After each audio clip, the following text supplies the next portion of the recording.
Helen Yee here with Eyes on the Game, and I'm here being joined by UFC middleweight Brad Tavares. Now you are headlining the Ultimate Fighter 27 finale going down next Friday. First off, though, can you kind of clear the air on some of the confusion, regarding if you're injured or whatnot? Yeah, it was just a lot of miscommunication, a lot of misinformation between the UFC's medical staff, doctors, whatever, and Dana White. People jumping the gun on some stuff on an old injury, that had been reported to them. But, I'm ready to go. I'm excited. I'll be 100% in this fight. So, I can't say anything else about that, but other than, it's just some dumb stuff that happened. So about that injury, so you never reported anything though, right? No, so I did an MRI and on my foot, and that's where they're like, oh, he has a fracture in it, but they basically saw an old injury, I guess I had fractured my foot prior, and they saw that because when I talked to other doctors, they're like, oh yeah, if this is true, he wouldn't be able to do this, this, and this. But up until that, throughout the whole time, I've been training, I've been lifting, I've been running, sparring, wrestling, doing it all. I wasn't really affected. So, there was at no point in time, there was no doubt in my mind that I would be in this fight. And I wish that as far as that whole thing goes, that it had gone differently, as far as I wish Dana would have reached out to me and spoken to me and said, hey, what's going on? Because I would have been able to tell him hey, nothing, I've been training, I've been doing this, this, and this, and I'll be in that fight 100%.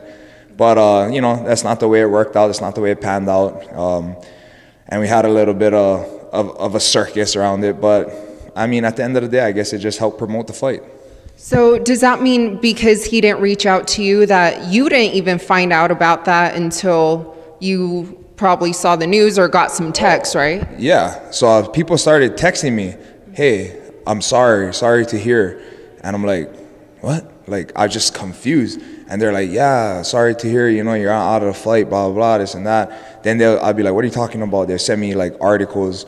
And then I was like, oh my God, what is going on here? So I reached out to my manager, let him know what was going on. This and that, whatever. Spoke to Mick Maynard again. And then even Mick, Mick's such a cool guy. He apologized. He's like, hey, I don't know where all this is coming from, because I had spoke to him that morning and told him that, because he got the report and he just wanted to check in on me. And he reached out to me and I told him, I was like, no doubt about it, 100% I'm fighting. Okay, so everything's clear now. Did Dana kind of apologize for the miscommunication too? Not to me personally, but I'm not looking for an apology. I understand, he has a business to run. He was brought this information by people that are close to him and that he trusts. So why would he, doubt it, whatever. At the end of the day, the fight is happening. Besides for a few hours of me being like, oh, wait, are they trying to take me out of this fight because they were saying that they're putting somebody else in this fight? And that's the biggest concern to me was, are they trying to yank me from this fight because of what this says or blah, blah, blah? Am I not going to have a say in this? But once I had spoke to Mick and Mick told me hey, no, 100%, if you're fighting, then the fight is yours. And after that, it was just I had to just brush it off my shoulders and say, whatever, this happened, it is what it is, and get back to training. So it didn't really affect your training too much though, right? Oh, it didn't affect my training at all. So when it happened, I was actually back home in Hawaii for my cousin's wedding, and just to check on my family because of all the, I don't know if you guys know, with all the lava flows and all of that going on, so I just went back home, and I was home when all of this happened. So, I was supposed to be, at home spending time with my family and not worrying about this type of stuff. But I had to worry about it. But it didn't last long, so it didn't affect me at all. Okay, good. And is your family okay though? Yeah, my family is good. It's really unfortunate what is happening on the Big Island right now. It's been a while since something like this has happened, and it's crazy though. It doesn't seem like it's slowing down at all. It's like more and more fissures are opening, more lava and taking more homes and more parts of the island. But you know, just hopefully it does settle down sooner than later. And you know, it's just unfortunate for all the people that did lose their homes and, you know, lost their property and whatever else was lost. Yeah, absolutely. And they'll be making the trip, though, to watch you fight next week? Yeah, a few of my family members and my friends are coming up, and they actually get out here, I believe, like on Tuesday or something. So they'll be out here. It'll be a nice little getaway from the Big Island, you know. Even for the people that are not physically affected by the lava itself, the air quality, you know, is pretty terrible. Like all of the ash, the sulfur. So it'd be a nice getaway for them. Yeah, well, looking at your fight, though, can you kind of talk about that and Israel? Because I know you are on a 4-fight win streak. So what kind of made you, you know, want to take this fight with him where he's still relatively unknown in the UFC? Undefeated, though, you know, has a boxing background. But what made you feel like, you know what, this fight may play towards an advantage for me? At the end of the day, you know, I'm a fighter. I'm paid to fight. I'm not here to pick and choose, you know, my opponents. Obviously, I do want an opponent that's going to really do something for me, or, you know, someone that is ranked near me, or anybody that's going to get me closer to a title shot. Because at the end of the day, that's the ultimate goal. As far as Israel goes, you know, he only has 2 fights in the UFC. This is only going to be his 3rd fight. But I mean, if the UFC has, you know, if they see him as a guy that's worthy, then I'll go out there, I'll smash him, and move on to the next one, you know, collect a paycheck, fight right here in my hometown, my new hometown, Las Vegas. So, you know, nothing wrong with it. And was he the only name that was presented to you? So the fight I wanted was Michael Bisping. It's a fight that I've been eyeing for a while. Yeah.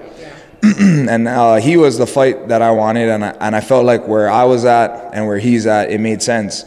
You know, so we asked for the fight, and I believe the fight was offered to him. He turned it down.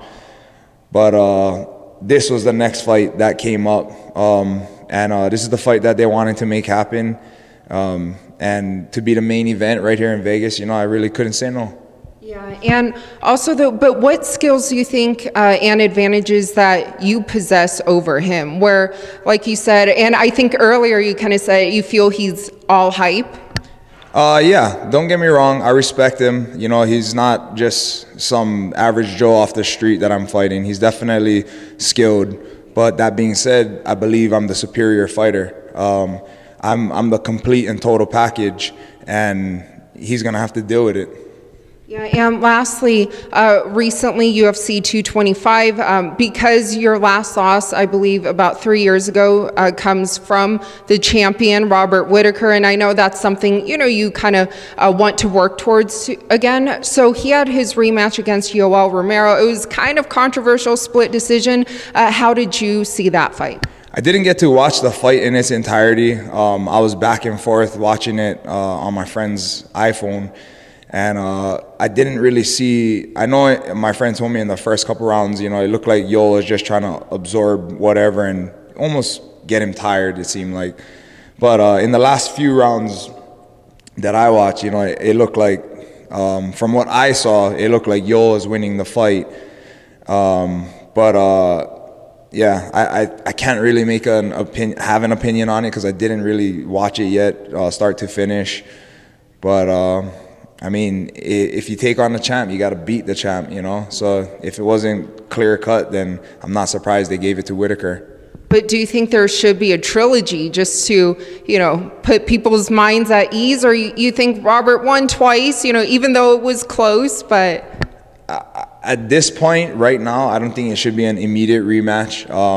You know, for whatever reason, and I heard a lot of stuff surrounding Romero's weight cut as far as I think it was a commission or doctors, whatever, stopped him early. But at the end of the day, you know, he didn't make the weight. So it wasn't even a championship fight for him. Now, if he would have won, if the judges would have gave him the fight, then yeah, okay, I can see them having that rubber match, you know. But at this point, no, I don't think that makes sense. I think that he should fight whoever and work his way back to there, and Whitaker should fight whoever it is that's next in line.